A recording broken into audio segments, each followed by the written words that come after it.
Hello दोस्तों, RD coaching classes में आपका स्वागत है। आज हम कक्षा 12वीं की हिंदी के कुछ महत्वपूर्ण प्रश्नों का अध्ययन करेंगे। सबसे पहले हम यहाँ पर क्वेश्चन है, शीतल वाणी में आग होने का क्या अभिप्राय है। तो कवि ने यहाँ विरोधाभास अलंकार का प्रयोग किया है। कवि की वाणी यद्यपि शीतल है, परंतु उसके मन में विद्रोह और असंतोष का भाव प्रबल है। जिस प्रकार अग्नि प्रत्येक वस्तु को जलाकर नष्ट कर देती है, उसी प्रकार वाणी की कटुता भी व्यक्ति के लिए अग्नि का काम करती है। वह समाज की व्यवस्था से संतुष्ट नहीं है, वह प्रेम रहित संसार को अस्वीकार करता है। अतः वह प्राणी के माध्यम से अपनी असंतुष्टि वाणी के माध्यम से अपनी असंतुष्टि व्यक्त करता है। वह अपने कवित्व धर्म को ईमानदारी से निभाते हुए लोगों को जागृत करने का प्रयास कर रहा है। यानी कि जो कवि है वो कविता के माध्यम से अपने हाव भाव व्यक्त कर रहे हैं, अपना समाज के नियमों के विरुद्ध अपना आक्रोश व्यक्त कर रहे हैं। इसीलिए उन्होंने किस अलंकार का, तो उन्होंने विरोधाभास अलंकार का प्रयोग किया है। विरोधाभास अलंकार का उन्होंने प्रयोग किया है। फिर नेक्स्ट क्वेश्चन है, बच्चे किस बात की आशा से नीलों से झांक रहे थे, या चिड़ियों के बच्चे नीलों से क्यों झांकते हैं। तो यहाँ इसका आंसर है, पक्षी दिन भर भोजन की तलाश में भटकते फिरते हैं।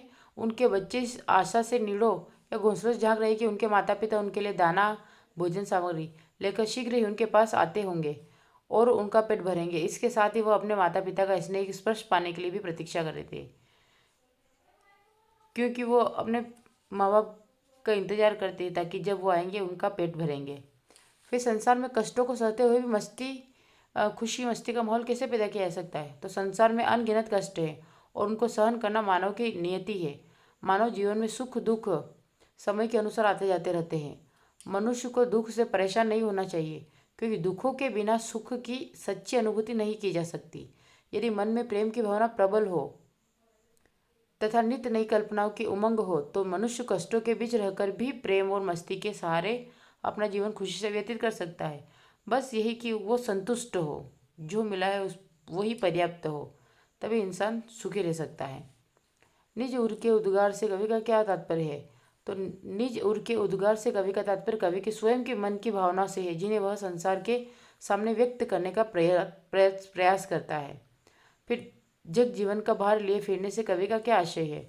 तो उपयुक्त पंक्ति से कवि का आशय है, सांसारिक रिश्ते नाते रीति रिवाज और उनके कारण उत्पन्न जिम्मेदारियों को निभाने से है।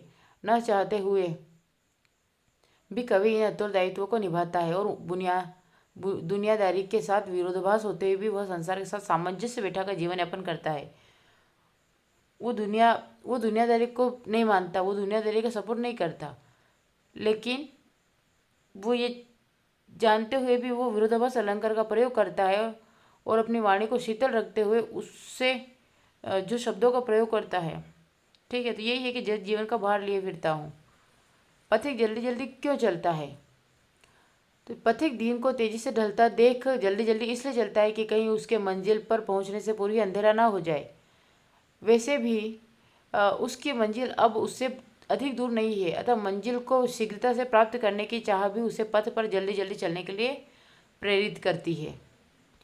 अब यहाँ पे नेक्स्ट क्वेश्चन है, रोमांचित शरीर का संगीत का जीवन के लय से क्या संबंध है। तो रोमांचित शरीर का संगीत जीवन की लय से उत्पन्न होता है। जब मनुष्य किसी कार्य में पूरी तरह लीन हो जाता है तो उसके शरीर में अद्भुत रोमांच व संगीत पैदा होता है। उसके जीवन में एक लय आ जाती है, वह एक निश्चित दिशा में गति करने लगता है।